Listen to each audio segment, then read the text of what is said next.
নমস্কার, আপনাদেরকে সবাইকে নমস্কার জানাই। শুভ সকাল। ভালো আছেন সবাই? কেমন আছেন সবাই? দীঘা মোহনা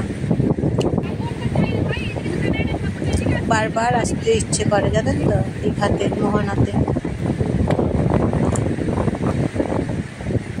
খালি মনে হয় সমুদ্র উপভোগ করব, তাই সমুদ্র উপভোগ করব। সমুদ্র প্রেমী হয়ে গেছি।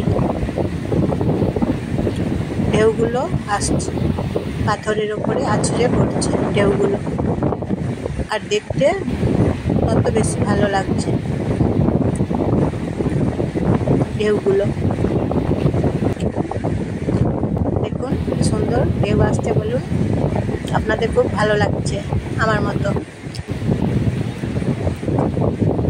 ঢেউ দেখতে। ঢেউ উপভোগ করতে খুব ভালো লাগছে, জানেন তো। কি সুন্দর লাগছে, জল আছে কি সুন্দর, দেখুন জলগুলো ভালো লাগছে।